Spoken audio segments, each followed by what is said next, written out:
In John 14, after the Passover meal had been served, after Jesus told the disciples that his body would be broken for them and the cup of the new covenant would be in his blood, he prepared them for his sacrifice. He said at the very beginning of the chapter, "Let not your hearts be troubled." Stop there 1 second. Not going to take long. Let not your heart be troubled means what? You have control of your heart. Right? Like Jesus isn't going to say, "Don't let your heart be troubled," if I can't help how my heart feels. You can't help how it feels, but you and I determine where it goes. You and I determine how far it goes.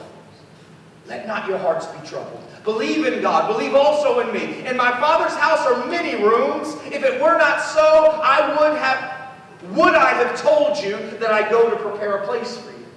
And if I go and prepare a place for you, I will come again and will take you to myself, that where I am, you may be also, and you know the way to where I am going.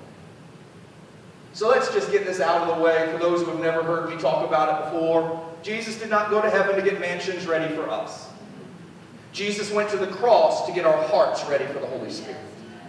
Our sin had to be dealt with for the presence and the person of God to come and live in us. Heaven never has and never will need renovation, restoration, or preparation, but we do.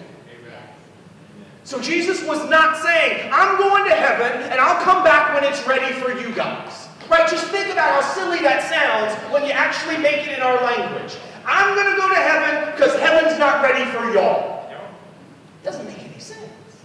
And yet it's what we've decided it has to mean. It's what, you know what, right? Like we could close the night singing, "I've got a mansion just over the hilltop," and we'd have our hands raised and be thinking about how we can't wait to get to that mansion. It's not what he's saying. It can't be what he's saying.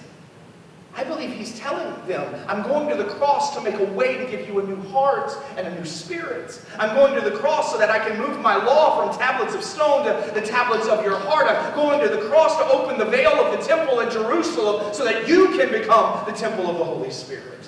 Jesus washed their feet to prepare their bodies to eat the Passover, but when he went to the cross, it was to prepare our hearts to receive the Holy Spirit. The cross paid for our sin so that the Holy Spirit could come and live in us. It was preparing us for heaven, not heaven for us.